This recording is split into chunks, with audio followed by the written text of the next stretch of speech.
Hello, and welcome to the Rhetorical Remix podcast. My name is Mike Waugh, and I'll be your host today. Over the past decade, debates over free speech on campus have become increasingly divisive. On one hand, free speech absolutists believe that the domination of college campuses by left-leaning academics have led to the suppression of more conservative ideas on campus. A symptom of such bias, according to these advocates, is the disinvitation of controversial speakers.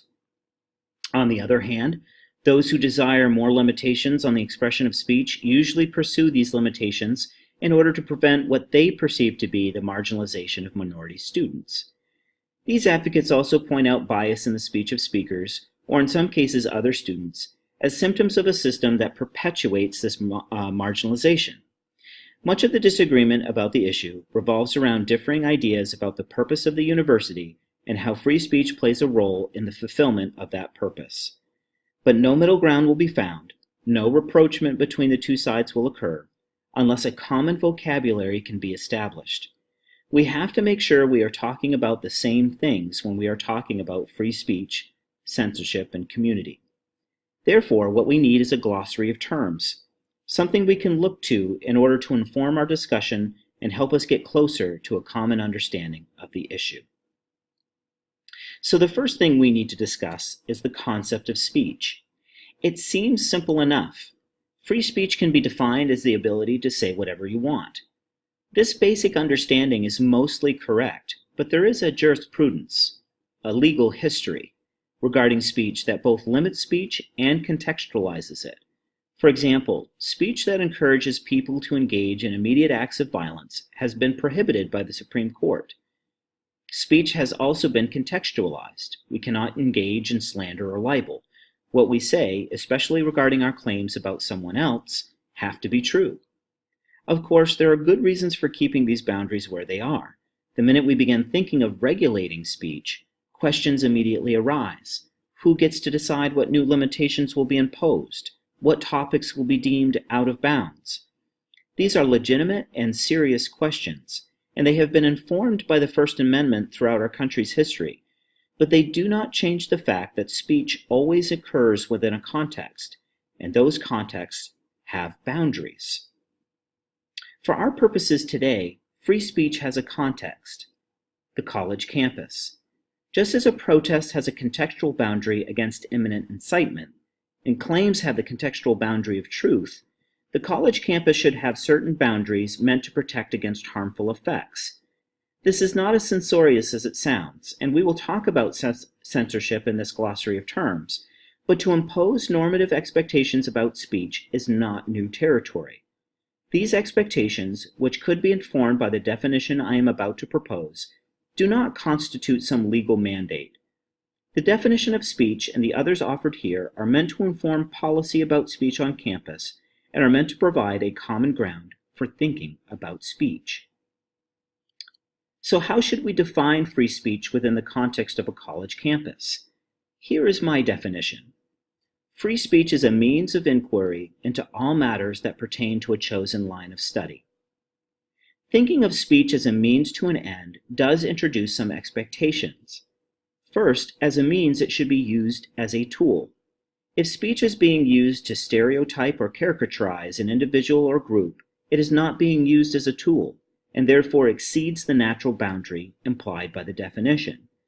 Secondly, if speech is a means to inquiry, this means that it is subject to potential correction. Since the context of the speech we're talking about is the college campus, the notion that some ideas are factually wrong, or at the very least need to be challenged, should be welcomed as an opportunity to learn. In fact, we should look at speech as a means of inquiry in order to encourage risk-taking.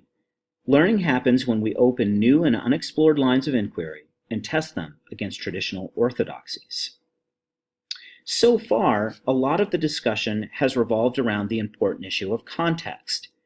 It is important to recognize that this context is a physical space for most students, though for us in English 313, it is a digital space. For many students, the physical space of campus is more than just a place to learn.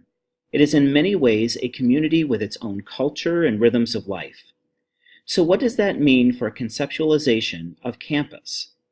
My own definition of a community is that it is a collection of individuals who may have divergent values, but who share some fundamental goals. Therefore, a college campus, as a community, is a collection of students with divergent values, but who share the common goal of learning. We should not assume that these values are so divergent that a common framework for learning becomes impossible, but we should consider what it means to be part of a community of learning, and what it means to help others learn alongside us. This consideration has implications for speech. If the common goal is learning, we should work to make sure that everyone feels they can learn while on the physical space of campus. Efforts to marginalize others through speech not exercised to investigate, but rather denigrate, makes this goal impossible. It also sends the message that the physical space of campus can be invaded by forces inimical to learning, and so some students no longer feel the space is safe enough to continue in their efforts to learn. So how should we define the concept of the safe space? First, we should not conceptualize a safe space as a definite place with physical boundaries, such as a room where people go to escape speech they do not like, and in which only certain lines of inquiry are allowed. Defining safe spaces in this way works against better notions of how the entire physical space of campus, think of all the rooms and conference centers, can be conceived of as a place in which the main goal, the pursuit of knowledge, can be accomplished. Therefore, with these things in mind, a safe space is a place in which open lines of inquiry can be expressed, but also abides by the norms of inquiry described above. That is, it is also a space where speech as a weapon of denigration is not allowed. But wait, isn't that censorship? Censorship, as defined by Merriam-Webster's dictionary, is the act of deleting material considered sensitive or harmful. You could add that it is also the act of suppressing speech. These are useful definitions, and I would not change them, but I would argue for the policy prescription I alluded to above, a policy that allows for contextual boundaries which are meant to establish norms that facilitate goals like learning. Lines of inquiry require speech, but speech should not be an excuse for marginalizing others. So we must reinforce the idea that speech means challenging orthodoxies through inquiry, even at the risk of making some people uncomfortable with certain implications. But we must reimagine speech as a tool and not merely a weapon needed to make a point. It should be noted that parsing these things out will probably be difficult at times, and we should avoid what is commonly referred to as the chilling of speech. Remember our other glossary terms. Free speech is a means of inquiry into all matters pertaining to a chosen line of study.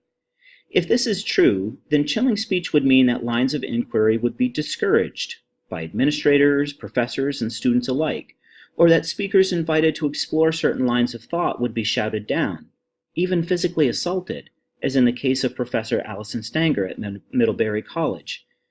This certainly violates the concept of a safe space as defined above.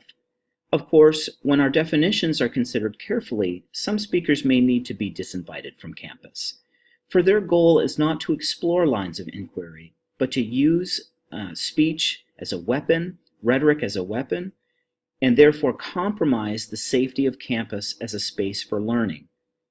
In this, I take my cue from conservative professor Gabriel Rossman at the campus of UCLA, who, when he learned of the invitation of controversialist Milo Yiannopoulos, said the following: "The most important reason not to host such a talk is that it is evil on the merits.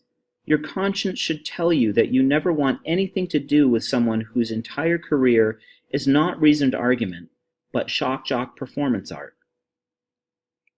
So what should we take away from this insight?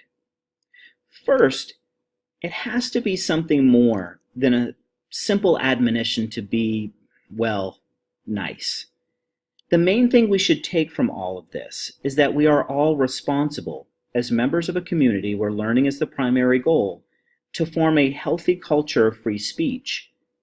When Professor Rossman says that hosting a talk by Milo Yiannopoulos would be evil on the merits, he is implying that what the controversialist has to say works against the norms which help us establish the kind of culture that promotes open inquiry. Making the distinction between speakers like Yiannopoulos and other speakers who hold to controversial views would be, in my opinion, a lot easier than some would admit. We have to keep the bigger picture in mind. Free speech in the context of the college campus is a means to discover and learn, and then to share that learning with others. Thank you for listening today. The article I referred to comes from Reason.com on the Volokh Conspiracy blog entitled, "Yes, Milo Yiannopoulos should be allowed to speak on college campuses, but that doesn't mean you should invite him." And all pictures were found with Google and a Google filter that labeled them for appropriate reuse. Thanks again for listening.